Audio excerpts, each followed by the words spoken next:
విచ్చేసిన వైఎస్ఆర్ కుటుంబ సభ్యులందరికీ కూడా నా హృదయపూర్వక నమస్కారాలు. వేదిక మీద ఉన్న పెద్దలకి, వేదిక ముందున్న వైఎస్ఆర్ కుటుంబ సభ్యులందరికీ కూడా నా హృదయపూర్వక నమస్కారాలు. ఈరోజు ఏదైతే వైఎస్ జగన్మోహన్ రెడ్డి గారు 175కి 175 గెలవాలని చెప్పి ఒక సంకల్పంతో ముందుకెళ్తున్నారు. ఆ సంకల్పానికి మేము సిద్ధంగా ఉన్నామని చెప్పి విచ్చేసిన మీ అందరికీ కూడా నేను హృదయపూర్వకంగా నమస్కారం తెలియపరచుకుంటున్నాను. గతంలో 14 సంవత్సరాలు ముఖ్యమంత్రి చేశాడు. 40 ఏళ్ళ ఇండస్ట్రీ అని చెప్తాడు. ఒక వ్యక్తి అయితే 10 సంవత్సరాల నుంచి పార్టీ నడుపుతున్నా అని చెప్తాడు. ప్యాకేజీకి అమ్ముడిపోతాడు. వీళ్ళందరూ కలిసి మన నాయకుడిని ఎదుర్కోవడానికి వస్తున్నామని చెప్పుకుంటున్నారు.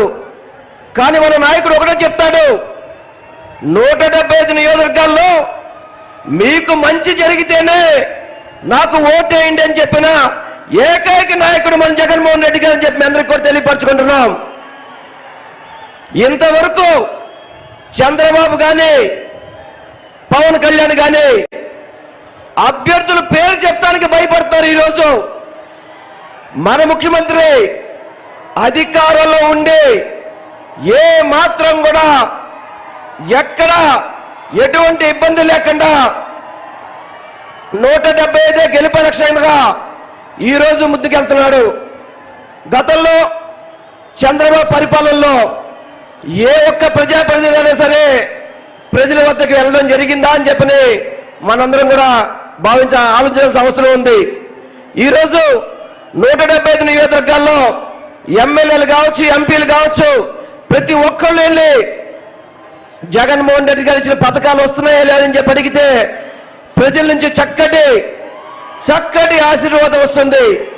అటువంటి ముఖ్యమంత్రి గారి నాయకత్వంలో మనందరూ కూడా పనిచేస్తున్నందుకు సంతోషంగా ఉందని తెలియపరచుకుంటూ, చాలా మంది మధ్యకాలంలో టీవీలో చూస్తున్నాం, క్యాండిడేట్స్ మారుస్తున్నారు అనేది. ఈరోజు రాష్ట్రంలో ఒకటే చెప్తున్నారు, ఎవరు ఎమ్మెల్యే క్యాండిడేట్ అయినా కానీ వెనకాల జగన్మోహన్ రెడ్డి గారు బొమ్మ చూసుకునే ముందుకెళ్తారు తప్ప చంద్రబాబు పవన్ కళ్యాణ్ లాగా నీచి రాజకీయాలు కుట్రలో చేసి జగన్మోహన్ రెడ్డి గారిని ఎదిరించే దమ్ము లేక ఆ పార్టీలు ఈ పార్టీలతో పొత్తు పట్టుకునేవాడు చంద్రబాబు నాయుడు. జగన్మోహన్ రెడ్డి గారు ప్రజలే నాకు పొత్తు అని చెప్పని ప్రజలతో పొత్తు పెట్టుకున్న నాయకుడు మన జగన్మోహన్ రెడ్డి గారు.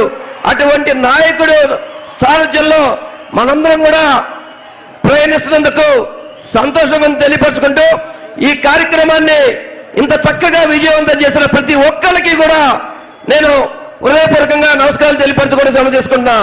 జై జగన్, జై జగన్, జోహార్ వైఎస్ఆర్, జోహార్ వైఎస్ఆర్. దయచేసి